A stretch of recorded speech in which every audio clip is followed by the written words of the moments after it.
সংসারের টুকিটাকি কাজ শেষ করে এরপরে আবার কিছুটা সময় যদি অবসর পাই তখন অল্প একটু একটু সেলাইয়ের কাজও করি। হ্যালো বন্ধুরা, আসসালামু আলাইকুম। কেমন আছেন আপনারা সবাই?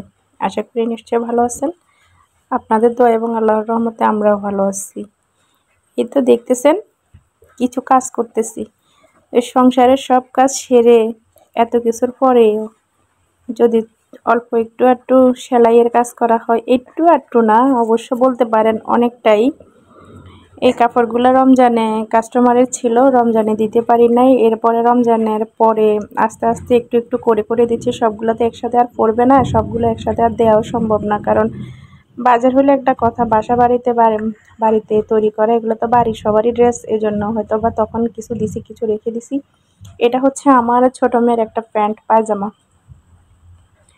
জামা সেলাই করার পর যদি সাইড থেকে কিছু কাপড় বাঁচে সেটা দিয়ে আমি আমার মেয়ের জন্য একটা প্যান্ট তৈরি করে নিই, বুঝছেন আপনারা? তো একটা প্যান্ট তৈরি করে নিলে ধরেন যে এই প্যান্টটা তৈরি করতে আমার জয়েন দিতে হয়েছে অনেকগুলো, তারপরেও বাট সুন্দর হয়েছে, অনেকটাই সুন্দর হয়েছে। জয়েন দেওয়ার পরেও যে তৈরি করছি অনেকটাই সুন্দর হয়েছে। প্যান্টটা পরার পরে আমার মেয়েকে অনেক সুন্দর লাগছিল। আসলে আমি সেটা রিভিউ আপনাদেরকে দিতে পারি নাই, কারণ আমি পরাই কখনো রিভিউ দিই না। আমি আসলে এটা তৈরি করছি, করে ও পড়ছে রেখে দিছি, বাট এটার আমি আপনাদেরকে দেখাই নাই যে আমি এটা তৈরি করছি বা এটা করতেছি। তো মেয়েটা তৈরির পরে এরপরে বসছে হচ্ছে আমার আম্মার একটা পায়জামা নিয়ে। তো এই তো আমার পায়জামাটাও তৈরি করতেছি।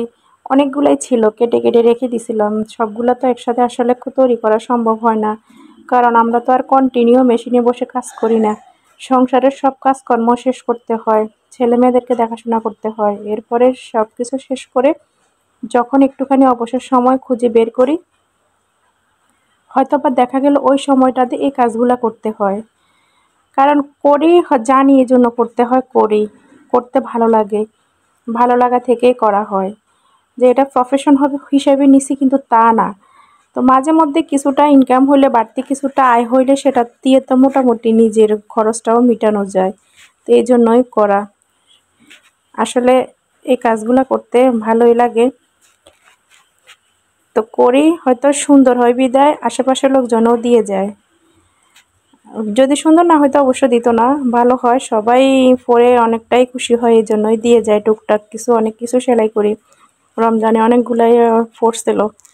তো রমজানে তো সবগুলা শেষ করে দেওয়া সম্ভব না, কারণ ইবাদত থাকে, ইফতারি তৈরির একটা প্যারা থাকে, সব কিছু মিলিয়ে কুলাই উঠতে পারি না। তো এই জন্য হয়তো বা সবগুলা তৈরি তখন করে দিতে পারি নাই। রমজানের পর আস্তে আস্তে ধীরে ধীরে এগুলা তৈরি করে দিতেছি। সবাইকে বলে বুঝাই বলছে যে হয়তো সবগুলো একসাথে দিতে পারবো না, একটা দুইটা নিয়ে যাও, বাকিগুলো পরে দিব।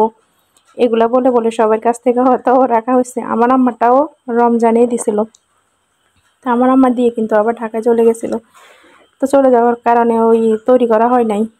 এরপরে এখন আসবে বলছে বাড়িতে ঈদের পরে। তো এখন আবার এগুলা তৈরি করা শুরু করে দিছি। ঈদটা কিন্তু আমার আম্মারা বাড়িতে করে নাই, শহরে করছে। তো এই জন্য এই এখন সেলাইয়ের কাজটা কমপ্লিট করে নিতেছি। তো আপনারা যদি বলেন যে আপু আমরা আপনার ফুল ভিডিওটা